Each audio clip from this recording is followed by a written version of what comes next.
6 weeks ago, the people from KUHN made bales with different binding and wrapping methods. One set of bales was bound with net and then wrapped with 6 layers of film. The other set was bound with film and then wrapped with 5 layers of film. Today, Eurofins Agro will return to take samples of the bales. I'm curious to see what the test results are.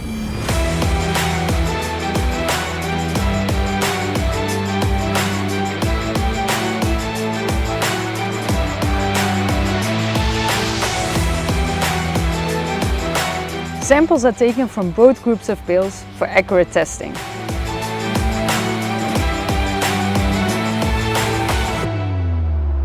Each bale is sampled 8 times, 4 times to determine the feed value and 4 times to determine the preservation.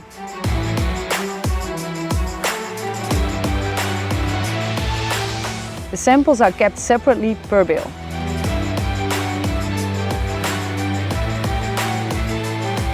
The samples are now taken to the Eurofins Agrolaboratory, where they will be analyzed. Let's see how that works.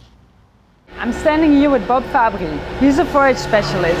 Bob, can you tell us a bit more about what you're going to do with the samples that we made from the grass? Yes, sure. I've got the sample here. It was taken from the bales which you did your trial on. And we're going to give it to my colleagues here and I'll show you what's happening. Let's go. Yep.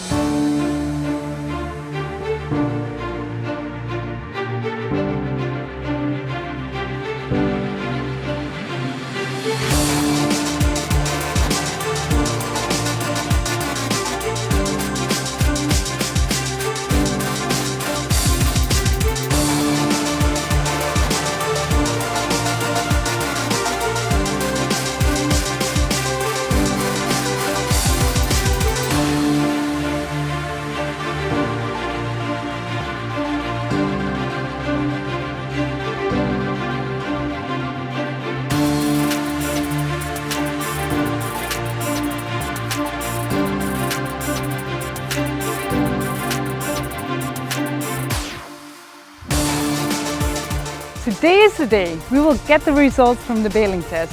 Which bale will be better, the net-bound bale or the film-bound bale with one less layer of wrapping film?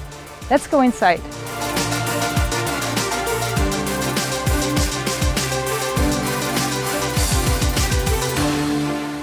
Bob, can you explain to me what happens to the grass inside of the bale after it's baled and wrapped? Yeah, it's really important that after you have made the bale, you wrap it as soon as possible, because once it's been baled, it immediately starts its conservation process, and you want to get the air out as soon as possible. So the first couple of weeks, bacteria will start working on the bales, and during the first 4 to 6 weeks, a lot of things are happening, and the bale is starting to conserve. And after 6 weeks, we can say that the bale is stable and can be stored for over a longer period of time because the conservation has been, well, more or less completed. After 6 weeks? Yes, yeah. And how important is it that the bale is sealed airtight?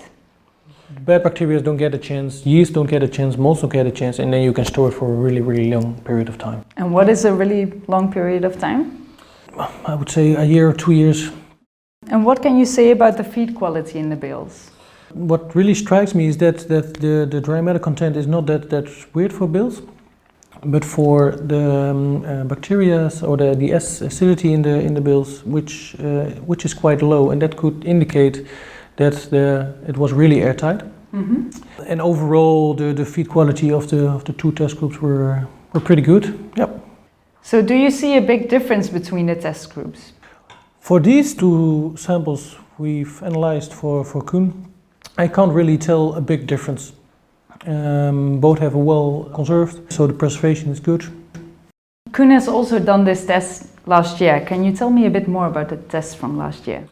They did that with cover crop with a dry matter which was really lower. And there indeed we saw differences. With the net-bound bales we saw a bit of a higher bad bacteria. Mm-hmm. And with only film and no net we saw only the good group of bacteria. For those 2, we really saw a difference in there, and there I could say that the preservation of the one with film only was better than with net. So even with 1 layer less of wrapping, the film-bound bale was still better? In that particular test, so when the dry matter is lower, there we could see a difference that the film-bound ones are better. But when it's drier, I couldn't really see a difference, and you could say that they're both equally and well preserved. Yes. Yeah. Bob, thank you for your clear explanation. You're welcome. So now we know more about the quality of the bales, but what about the cost? I will explain to you more about the cost in the next video.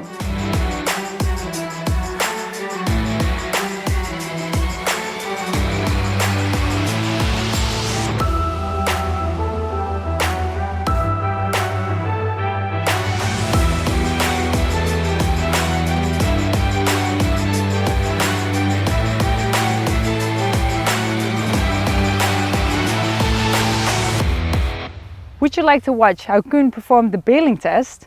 Click here.